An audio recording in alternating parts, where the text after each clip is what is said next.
इस वीडियो में हम जानेंगे कि हम कैसे एक डॉक्यूमेंट लाइब्रेरी बना सकते हैं N8N की मदद से और कैसे उसको पूरा ऑटोमेट कर सकते हैं। यहाँ पे हम एग्जांपल लेते हैं एक रिसर्च कंपनी का, जो कि मार्केट की लीडिंग रिसर्च कंपनी है और जो मल्टीपल डॉक्यूमेंट्स, न्यूज़ और जो भी रिलेटेड इंफॉर्मेशन है उसको डेली बेसिस पे स्कैन करती है, उसको स्टोर करती है और उससे आने वाली इंफॉर्मेशन को अपने क्लाइंट तक पहुंचाती है। लेकिन आपको नहीं लगता कि ये सारी इंफॉर्मेशन क्रिएट करके डिस्प्ले करना बहुत बड़ा चैलेंज है? तो कैसा होगा कि अगर हम एक एआई एजेंट बना दें जो ये सारे डॉक्यूमेंट्स को रीड करे और उसके अकॉर्डिंग उनके एम्प्लॉइज की जो भी क्वेरी है उसको रिस्पॉन्स करे। लेकिन ये होगा कैसे? तो जानते हैं कि चलिए वो सारे डॉक्यूमेंट्स को हम एक डेटाबेस के अंदर स्टोर करते हैं और वो अपना चैट एआई एजेंट जो है वो डेटाबेस को सीधे सीधे क्वेश्चन करके क्वेरी आंसर ले सकता है।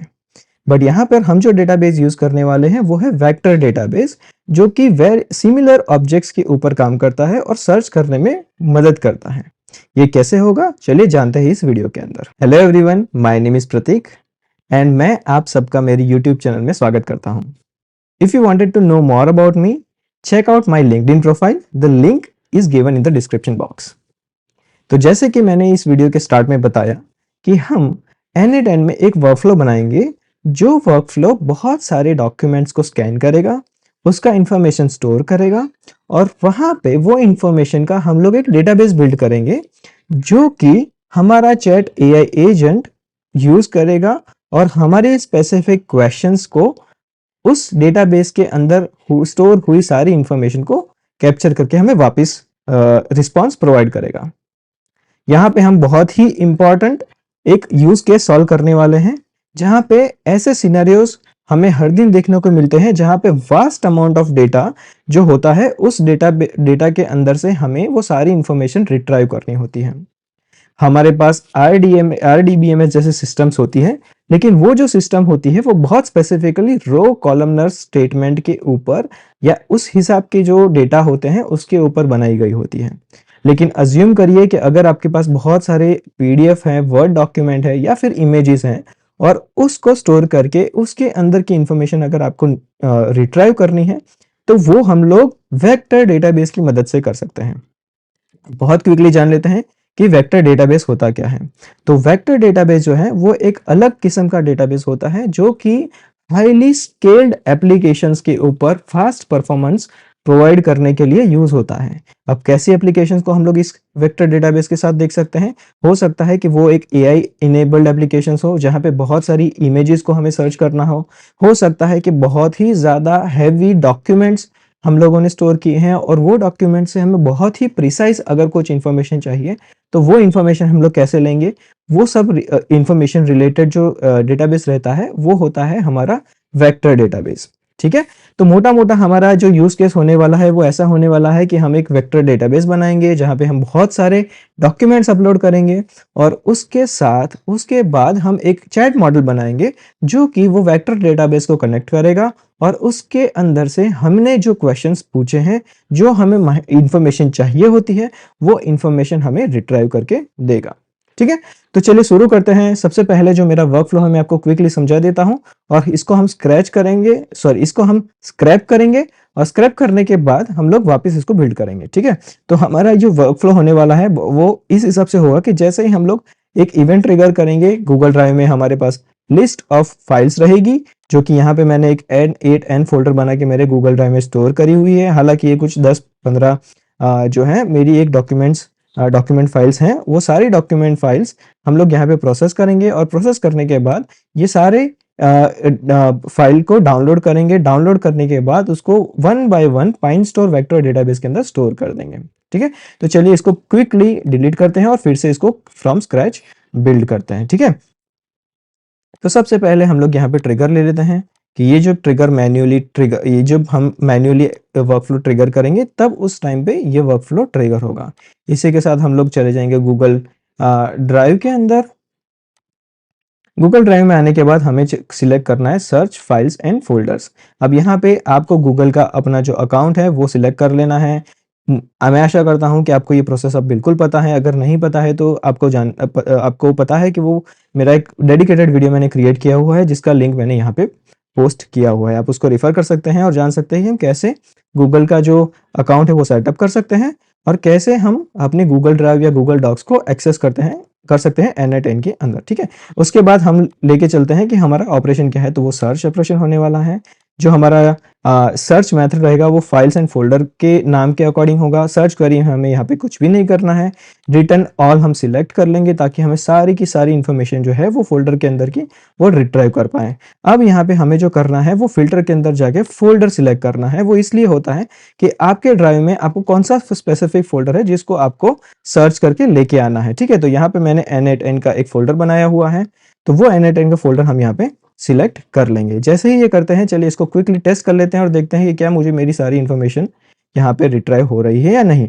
तो यहाँ पे आप जैसे देख पाएँगे कि ये इन्होंने 10 आइटम्स यहाँ पे फ़ेच करी है और फ़ेच करने के साथ हमें पता चल रहा है ये सारी जो हमारी डॉक्यूमेंट है वो यहाँ पे डिस्प्ले हो गई है, यानी हम सक्सेसफुली मेरे गूगल ड्राइव के साथ कनेक्ट कर पा रहे हैं और ये जो स्पेसिफिक नोड है वो मेरी गूगल ड्राइव के सारे इंफॉर्मेशन को सर्च भी कर पा रहा है, ठीक है। तो नेक्स्ट स्टेप क्या होगा, नेक्स्ट स्टेप यहाँ पे होगा वापस हम गूगल ड्राइव पे जाएंगे और गूगल ड्राइव पे जाने के बाद इसको हम लोग इस बार डाउनलोड फाइल करेंगे। क्यों डाउनलोड करना है, क्योंकि जब हम डाउनलोड करेंगे तभी हम वो वाली सारी फाइल्स को हम हमारे वेक्टर डेटाबेस के अंदर स्टोर कर पाएंगे, ठीक है। बहुत सिंपल यहाँ पे कॉन्फ़िगरेशन है, ज़्यादा कुछ हमें करना नहीं है। जो लिस्ट यहाँ पर होती है कि कैसे हम इसको डाउनलोड करेंगे, उसको हम लोग यहाँ पे आईडी सिलेक्ट कर लेंगे और यहाँ पर जो हमने रेंडर किया है उसको आईडी को हम यहाँ पे सीधे पोस्ट कर देंगे,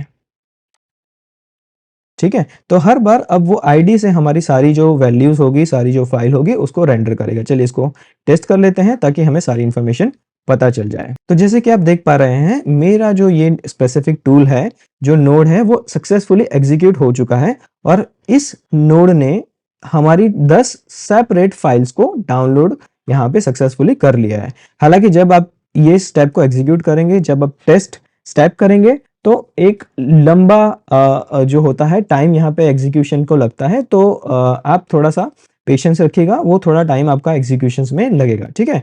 तो ये स्टेप होने के बाद अब हमें करना है यहाँ पे लूप को इंटीग्रेट।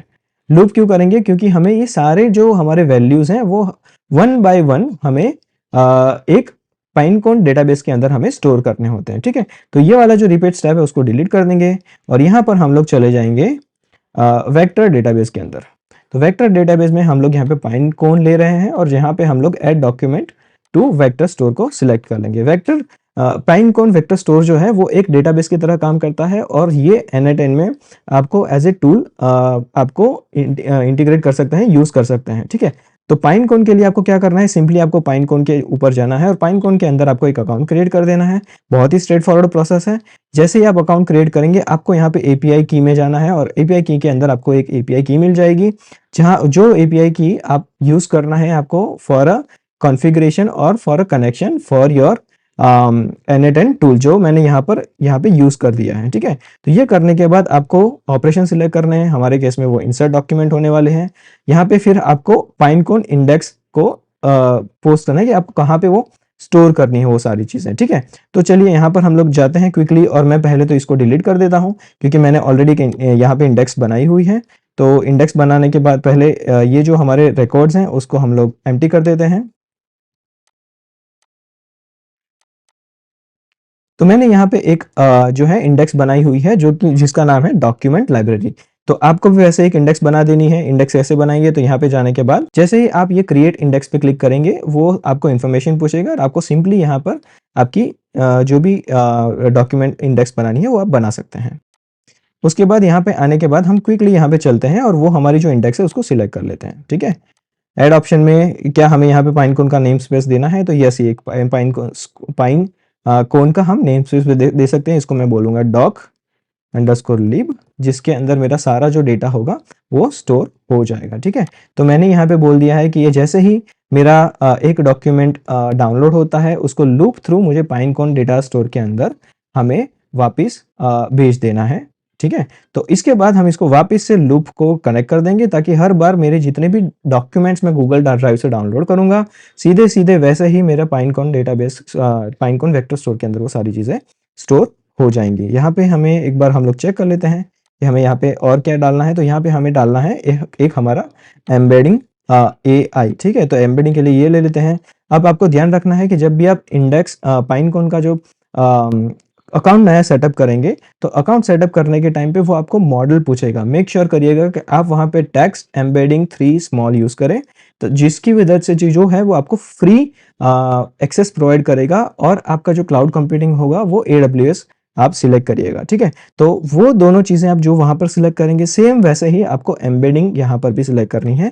इसलिए मैंने यहाँ पर मेरा टेक्स्ट एम्बेडिंग 3 स्मॉल ले लिया है, ठीक है? तो ये करने के बाद हम लोग यहाँ पर इसको स्प्लिटर यूज़ कर लेंगे, जो कि है डेटा लोडर डिफ़ॉल्ट, और यहाँ पर हम इसको बाइनरी सिलेक्ट कर लेंगे। एक चीज़ हमें ध्यान रखनी है कि जब भी हमारा जो डॉक्यूमेंट है वो डाउनलोड होगा, वो बाइनरी फॉर्म में होगा, तो इसलिए हमें यहाँ पर भी हमारी जो टाइप ऑफ डेटा है वो बाइनरी स्टोर करनी है। अगर आपने जेसॉन किया तो फिर आपको वो इंडेक्स सर्च करना पॉसिबल नहीं हो पाएगा, and that is gonna give you some irrelevant response back, ठीक है? उसके अलावा आपको यहाँ पर और कोई चेंजेस नहीं करने हैं। ये करने के बाद यहाँ पे आपको सिलेक्ट करके आपको recursive chat character text splitter ले लेना है, ठीक है? ये क्या होता है कि आप किस जितना भी डॉक्यूमेंट के अंदर जो रिलेवेंट इंफॉर्मेशन है वो एक चंक में आपके लिए स्टोर करके वेक्टर डेटाबेस के अंदर वो होस्ट करेगी।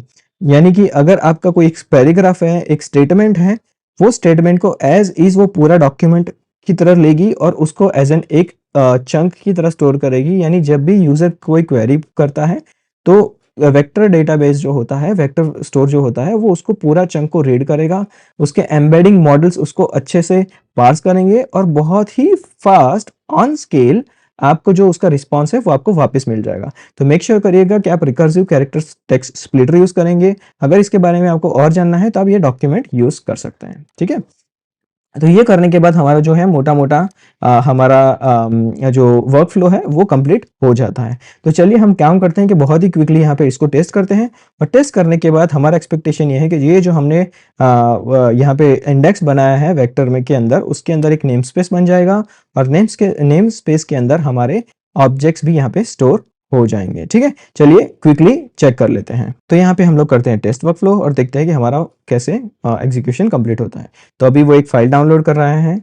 फाइल जैसे ही डाउनलोड होगा उसके बाद उसको लूप में डाल के वो पाइनकोन वेक्टर स्टोर के अंदर उसको पुश करेगा। जैसे ही आप देख पा रहे हैं कि यहाँ पे उसने एक डॉक्यूमेंट इंसर्ट कर दिया है और अभी लूप चल रहा है। अभी सेकंड डॉक्यूमेंट भी इंसर्ट हो चुका है। उस हिसाब से वो सारा डॉक्यूमेंट जो है वो 1 बाय 1 आपके पाइन कोन वेक्टर स्टोर के अंदर सारी की सारी एम्बेडिंग इनेबल कर देगा। आप देख पा रहे हैं यहाँ पे कि number 6 is executing right now, and now 7, और उसी ही हिसाब से वो आगे बढ़ते हुए नंबर 8, और सारे डॉक्यूमेंट्स आपके 1 बाय 1 आपके वेक्टर डेटाबेस के अंदर वो स्टोर कर देगा। जैसे ही वो कंप्लीट होगा वो नोड एग्जीक्यूशन यहाँ पे हमें आ जाएगा कि the execution of this node is successful. Now let's get back to Pinecone and validate the same. तो आप देख पा रहे होंगे कि यहाँ पे डॉक लीव करके हमारा नेम स्पेस है जो बन के आ गया है, और नंबर ऑफ रिकॉर्ड जो है वो 20 यहाँ पर हो चुके हैं। इसका मतलब ये है कि हमारा जो भी हमने इन्फॉर्मेशन डाला था वो सारी की सारी इन्फॉर्मेशन सक्सेसफुली स्टोर हो चुकी है। अब इसको हम लोग क्या करेंगे, एक नया वर्कफ्लो डेवलप करते हैं जहां पे हम एक चैट मॉडल बिल्ड करेंगे, और वो चैट मॉडल मेरा वेक्टर डेटाबेस के साथ कनेक्ट करेगा, और मैं जो भी क्वेश्चंस पूछूंगा उसको अच्छे से पास करके उसके रिलेवेंट जो इन्फॉर्मेशन रहेगी from those text documents, from those PDF documents, मुझे वो Pinecone with the help of my AI agent respond back करेगी, जो मुझे एक कंप्लीट रिसर्च फर्म को एक AI अनेबल्ड एजेंट मॉडल बनाने के लिए कारगर साबित हो सकती हैं। तो चलते हैं हमारे नेक्स्ट स्टेप के लिए, जहां पे हम लोग एक और वर्कफ्लो डिजाइन करने वाले हैं। तो ये है हमारा सेकंड जो वर्कफ्लो है वो, जहां पे हमने बहुत ही स्ट्रेट फॉरवर्ड इसको बिल्ड करके रखा हुआ है। हमने यहाँ पे यूज किया है कि जब भी हम कोई चैट इनिशिएट करते हैं तब ये वर्कफ्लो इनिशिएट होना चाहिए। यहाँ पर हमने उसको AI एजेंट जो है हमारा ब्रेन उसको यूज कर लिया है। प्रोसेस बिल्कुल सेम है जैसे हमने पिछले वीडियोस में भी फॉलो करी थी, इसलिए हम इसको स्क्रैप करके नया बिल्ड नहीं कर रहे हैं, जस्ट इसका क्विक ओवरव्यू ले रहे हैं। तो AI एजेंट हमने बना दिया है, उसको हमने मेमोरी जो हमारा चैट मॉडल है वो प्रोवाइड किया है, जो कि है ओपन AI चैट मॉडल। उसके बाद हमने उसको रेडिस चैट मेमोरी दे दी है for our transactional memory setup कि अगर मैं कोई भी क्वेश्चंस पूछता हूँ तो एक सेशन मेंटेन हो और मेरे पिछले जो भी कन्वर्सेशंस हुए हैं इस मॉडल के साथ वो सबकी इंफॉर्मेशन उसके पास हो, ताकि मुझे हर बार हर एक चीज़ बहुत स्क्रैच से बहुत डिटेल में मेरे एजेंट को बतानी ना पड़े। तो उसके लिए हम लोगों ने यूज़ किया है रेडिस चैट मेमोरी। आपको पता है कि कैसे वो सेटअप करना है, मैंने मेरे प्रीवियस वीडियो में वो कवर किया हुआ है। If you wanted to get more understanding, links is provided in the description box. उसके बाद हम लोगों ने यहाँ पे टूल्स में यूज किया है Pinecone vector store. Again you just go to your tools और उसमें जब आप सर्च करेंगे आपको ये मिल जाएगा। ये करने के बाद आपको यहाँ पे सिंपली कॉन्फ़िगर करना है कि आपको कौन सा जो है पाइनकोन इंडेक्स सर्च करना है, जो कि मैंने यहाँ पे फ्रॉम लिस्ट डॉक्यूमेंट लाइब्रेरी ले लिया है। और यही एक चीज होती है जो आपको यहाँ पर यूज करनी होती है, ठीक है। और इसके बाद में हमने इसको एम्बेडिंग ओपन एआई का मॉडल ले लिया है, जिसमें हमें यहाँ पे कुछ करना नहीं है। सिंपली हमें वही वाला मॉडल जो हमने अकाउंट क्रिएट करने के टाइम पे यूज किया था वो यहाँ पे सिलेक्ट कर लेना है। अगर आपको यहाँ पे कोई भी कंफ्यूजन है, do let me know in the comment box and I will be super happy to help you out with this. तो ये हमारा एक मोटा मोटा सेटअप जो है वो कंप्लीट हो चुका है। चलिए हम चालू, अब हम इसको कुछ क्वेश्चंस पूछते हैं और हम जानते हैं कि क्या हम वो सक्सेसफुली इंफॉर्मेशन रिट्राइव कर सकते हैं। वो करने से पहले मैं आपको थोड़ा सा ओवरव्यू दे देता हूँ कि मैंने जो डॉक्यूमेंट अपलोड किए हैं वो हालांकि है किस कॉन्टेक्ट के रिलेटेड। तो हम लोग यहाँ पे एक मोटा मोटा ट्राई कर रहे थे एक डाइट प्लान बनाने का, एक न्यूट्रिशनिस्ट के लिए एक एप्लीकेशन बनाने का, जहाँ पे उसके पास बहुत सारा इंफॉर्मेशन हो है हर एक कैटेगरी और सेगमेंट के लिए। जैसे अगर कोई क्लाइंट स्पेसिफिकली जानना चाहता है कि अगर वेट लॉस करना है तो वो किस हिसाब से डाइट फॉलो करे, क्या चीज़ें उसको ध्यान में रखनी है, क्या चीज़ें उसको अवॉइड करनी है, उसी हिसाब से वेट गेन के लिए हम लोगों ने अलग से डॉक्यूमेंट बनाया है।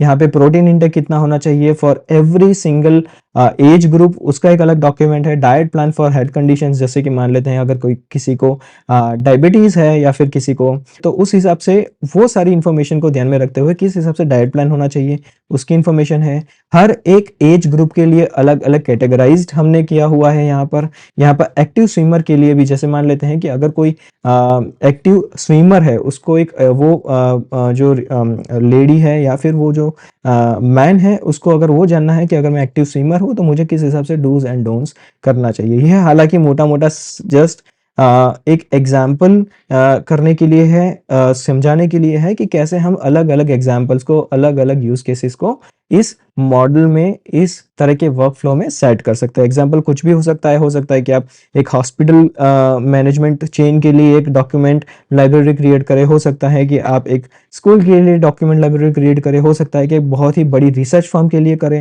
हो सकता है कि आप एक लॉ फर्म के लिए भी बहुत बड़ी ऐसी एक वर्कफ्लो करके एक एप्लीकेशन सेटअप करें। होता है कि लॉ फर्म में बहुत ज़्यादा यूज केस के अकॉर्डिंग उनके केस स्टडीज होते हैं, केस पेपर होते हैं, तो वो सारी इंफॉर्मेशन आप यहाँ पर इस हिसाब से स्टोर कर सकते हैं। और इस यूज केस में आप हंड्रेड्स एंड हंड्रेड्स फाइल्स जो होती हैं वो भी आप इसको इसके अंदर स्टोर कर सकते हैं, ठीक है। तो चलते हैं हमारे चैट मॉडल के अंदर वापस से और देखते हैं कि किस हिसाब से इसको हम आगे ले सकते हैं, ठीक है। तो इसको ओपन चैट करके हम कुछ क्विक क्वेश्चन पूछते हैं। तो मैंने यहाँ पे क्वेश्चन पोस्ट किया है कि hello there, can you provide me with a bit of context about this document library. This library contains what kind of an information? चलिए हम पोस्ट करते हैं और जानते हैं कि हमें क्या रिस्पॉन्स यहाँ पे मिलता है। तो हमारा एग्जीक्यूशन जो है वो यहाँ पे कंप्लीट हो चुका है। यहाँ पे हम लोग देख पा रहे हैं कि यहाँ पे बहुत ही डिटेल में, बहुत ही क्रिस्प लेवल की हमें जो है इन्फॉर्मेशन प्रोवाइड करी गई है। कि यहाँ पर बोला गया है कि ये जो इन्फॉर्मेशन है वो है nutrition guide, diet plan, health tips वगैरह की सारी इन्फॉर्मेशन आपको यहाँ पर मिल जाएगी, ठीक है। तो आइए कुछ और क्वेश्चन यहाँ पे पूछते हैं। तो यहाँ पे मैंने एक और क्वेश्चन पूछा है जहाँ पे हम उसको पूछ रहे हैं कि can you suggest me the best diet plan, I am a 35 year old mail. चलिए देखते हैं कि वो हमें क्या रिस्पॉन्स यहाँ पे देता है, क्योंकि हमारे पास बहुत ज़्यादा डॉक्यूमेंट थे जो हमने अपलोड किए थे हर एक एज ग्रुप के लिए, हर एक कैटेगरी के लिए। तो उसके हिसाब से हमें रिफाइंड और फाइन ट्यून्ड रिजल्ट यहाँ पे मिलना चाहिए। तो यहाँ पे इन्होंने बताया है कि here is a simple guide to kick start a balance diet. Protein powder आपको लेना चाहिए जो कि होगा आपके मसल बिल्ड करने के लिए बहुत हेल्पफुल होगा। वेजेस होनी चाहिए आपके डाइट के अंदर, आपको होल ग्रेन्स लेनी है, आपको एक हेल्दी फैट मेंटेन करना है, हाइड्रेशन रखना है, अपने बॉडी को प्रॉपरली हाइड्रेटेड रखना है, ठीक है। और फिर portion control of but keep an eye on the portion of size to avoid over eating smaller plates can help trick your mind into thinking you are having a feast.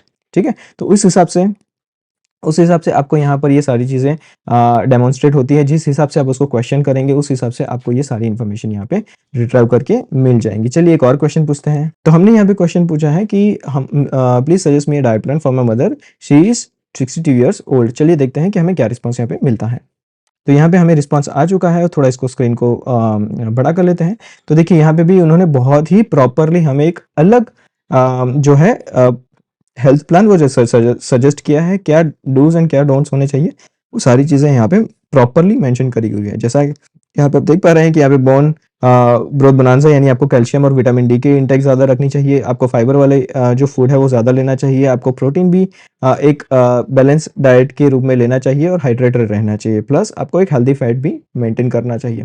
तो ये एक example के लिए हम लोगों ने यहाँ पे ये लाइब्रेरी है। आप अपने हिसाब से अपनी आसपास हो रहे कोई भी एक यूज़ केस को ले सकते हैं और उसको अच्छे से इस मॉड्यूल में डालने का ट्राई कर सकते हैं। तो मैं आशा करता हूँ कि मैं यहाँ पे जो समझाना चाहता था आपको एक डिजिटल लाइब्रेरी बनाने का, वो आप अच्छे से समझ पा रहे हैं। और अगर आपको यहाँ पर कुछ भी क्वेश्चंस है, if you have any specific question and if you want my help in any of your scenario, do let me know, I will be super happy to help you out with this. With that said, मैं आशा करता हूँ कि हम लोग बहुत जल्द मिलेंगे एक नए वीडियो के साथ। Do let me know if you want any specific videos from me on a very specific topic. I'll be super happy to make my video on that topic as well. Thank you so much for joining. See you next time.